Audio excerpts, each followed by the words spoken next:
Thank you very much, and welcome back to Sky Sports News, and welcome to Lotus headquarters here in Enstone in Oxfordshire for what is a very special occasion. Indeed, for the staff here, it is perhaps the event of the year, because in just a few minutes' time, we will reveal the project they've been working on amid such secrecy for these past months. The new car for the 2013 season. As you can see, everyone's gathered around here in the race bay area of the factory itself. That's because we have had a little bit of drama here at Enstone earlier this evening. If I could just put it that our original venue, which was a marquee, developed something of an aerodynamic problem. It looked like it was going to blow away. But I think a big round of applause is due for everyone here for managing to build a new venue from scratch in just over 90 minutes. So a big hand for everyone here, if you can, for their efforts in getting this together.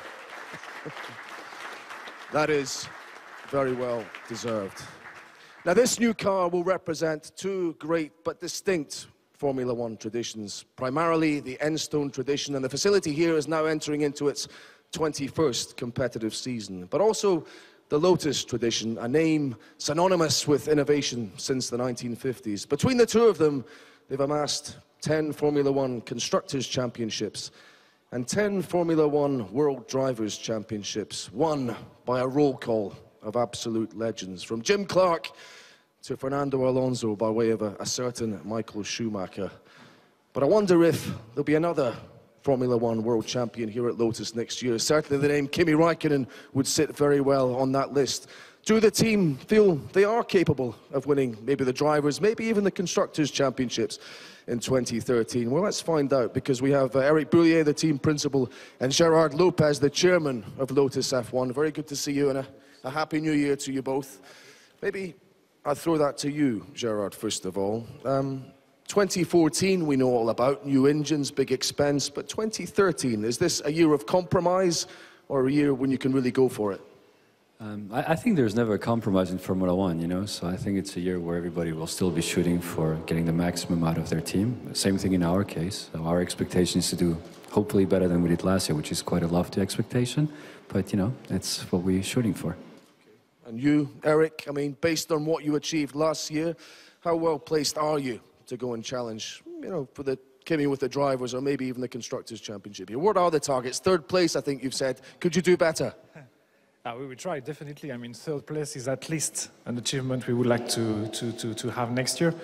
We obviously expect to build on the momentum from 2012, some stability in the regulations, both drivers, I think, more eager than ever, and obviously 500 people here at Enstone who delivered, I think, quite a nice car, and are really keen to do better than 2012. So obviously we will fight everything we can to be in top 3.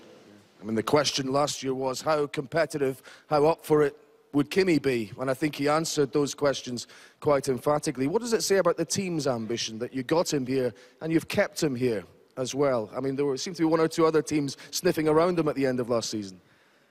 Well, Kimi's back there, so He's here, all right. He's here. No, I think, I mean, he's...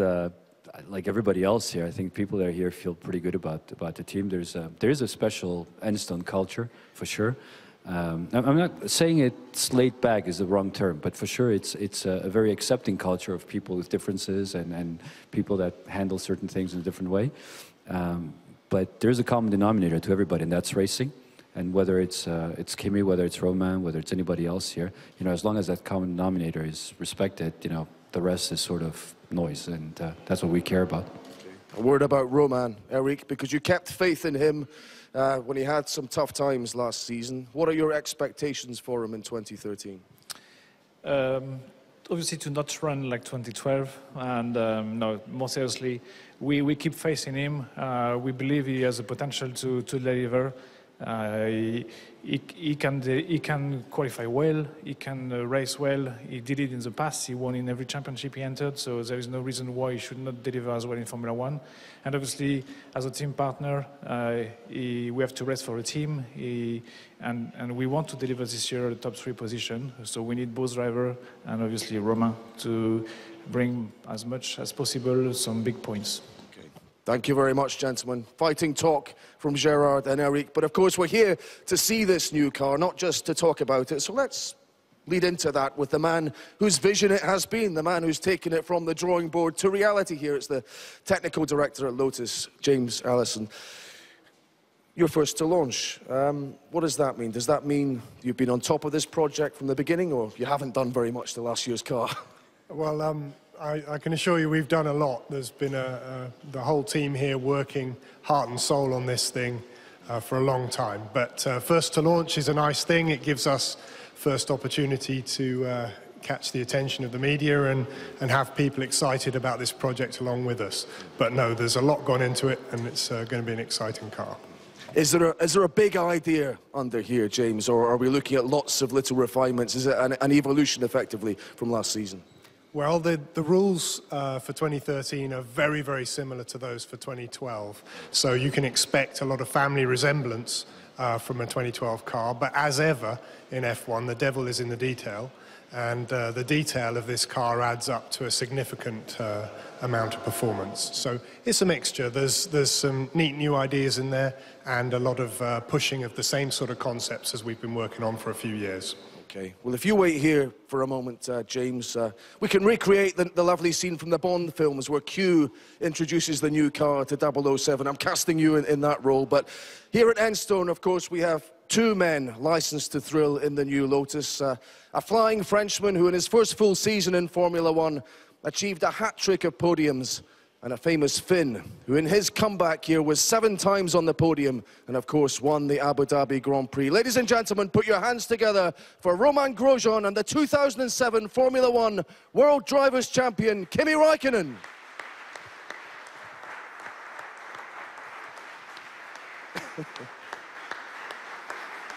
Thank you, gents. Happy New Year to you, Kimi. So here we are. It's always an exciting moment for you both. I'll come to you first, Roman. I mean, do you think what's under here is going to enable you to get that maiden victory?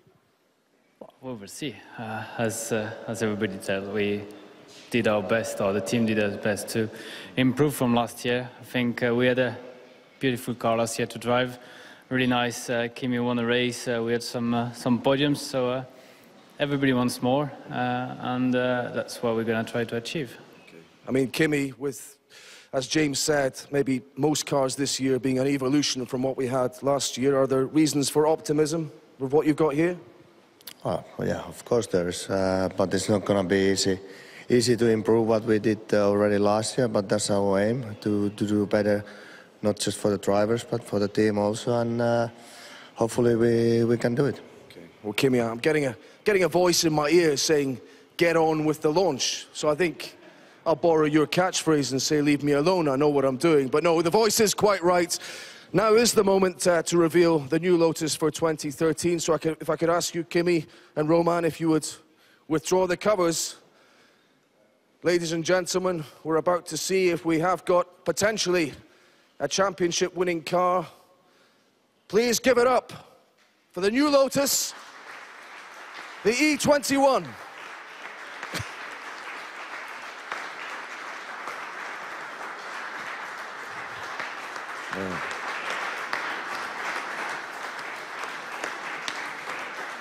Well, it's a lovely looking car. I'll just get round to the side of you here. We hear a lot these days about drivers having a lot of input in the design of these F1 cars. Kimi, were you pen and paper over the Christmas break, scribbling down ideas or not? No, it's for them to do it, and we try to do the best that we can in the races then after, and we have all the trust in the people that made the last year's car and made this one. What's the main improvement you're perhaps looking for? Qualifying pace, I suppose, was something you're trying to develop over the course of the year. Has that been a priority, do you sense, in how things have developed? Yeah, I mean, we try to improve on all the areas, and for sure if you can qualify more higher up, it will give you a much better chance to win more races, and it makes your life much easier in the race days. But I mean, it's the whole package that they've been trying to make it faster, and hopefully manage to do that. Yeah. What about you, Roman? A lot to reflect on from last season. A very solid end to this season from you. Can you maintain the highs you have and avoid some of the lows you have, if I could put it that way? Well, I will have anyhow. So I think it's clear for everybody that we had a good qualifying speed and too much incidents. So that's what I'm gonna try to work on. I'm confident. Well, hopefully the car will be good, and I know the guys, as I said, work very hard. It looks very nice, which is already a good starting point. And then yeah, we will try to make it as good as we can and try to improve myself every time I jump in the car. What about the opposition this year? You've finished ahead of Mercedes in the Constructors last season. Lewis Hamilton has gone there. Does that make them significantly more formidable or not? Well, I'm sure they've been working very hard during the winter. Everybody did. It's difficult to draw a clear classification before the qualifying in Melbourne. We had a good surprise last year. Hopefully it's going to be the case again this year. Okay. Gentlemen, I wonder if we could just come and have a look at the front of the car, because viewers will be interested to see that we still have this bump on the nose for a start. I wonder if James can explain this, because teams were allowed to make a cosmetic change if they wanted to smooth that out. Why haven't you done that? Well, we have not done it yet because the cosmetic panel would weigh a few grams, and with a Formula One car, putting a few grams on that you don't need to is really anathema to us. However, if we find a cosmetic panel that looks nice, but much more importantly and crucially develops us a bit of downforce, then we'll pop it on quick as you like. Fair enough. Kimi, what about the DRS? There's some comments from you about how those rules changed this season, and you can only use it in the DRS zone in qualifying. Does that bring potentially the Red Bulls a little bit closer to you? What kind of difference might that make? It's the same for everybody, so I don't really think it's going to change a lot, the running order. But I think it's a smart thing, because in the end, as long as the rules are the same for all, it's not going to change a lot, and it's the same like in the race now, so I think it's fine. What about you as a driver coming into this season now as opposed to last season when you'd had the years off, and here you come from having been third in the championship? Is that a big advantage for you?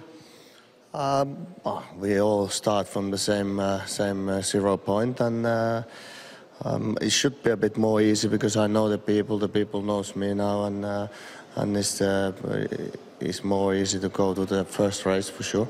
So, but it doesn't mean that it's going to give us a better result. Hopefully it will, and that's what we're aiming for. What about Lewis? I've asked Romain, moving to Mercedes. Does that make McLaren a little bit less formidable or not?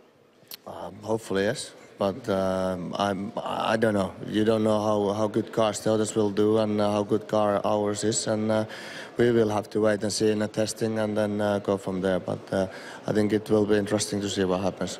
Just one last thought with you. If you didn't believe this team were capable of winning the championship or giving you a chance to win the Drivers' Championship, would you have stayed here?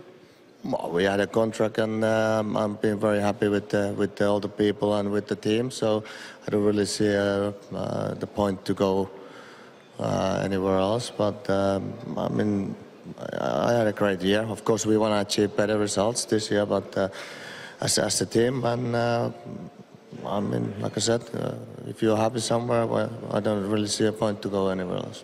Okay. Final word for you, Romain. You qualified very well in Australia last year. You must head there with high hopes. Well, I like the track there. It's the first race of the season, but first of all, we have the winter testing where we really want to tell a lot of things. I think some updates coming before the first race, hopefully, and yeah, then we will hopefully get a good qualifying result in Melbourne, then much better result in the race, and then being consistent in the points. That's what I want, going out of the cars often as I can, saying that I did the job and I did my best. We'll finish on that positive thought. Thank you very much, Romain. Thank you very much, Kimi, and thank you, James, as well. And thank you very much for having us here, Lotus. It's been a pleasure and a privilege launching this car with you live on Sky Sports News. We wish you all the very best in 2013 with it. Of course, you have won the first race of the season in a sense. You're the first of the teams to get your new car out from under the wraps. Will it continue to be a front runner when the real action begins? We don't have very much longer to wait to find out.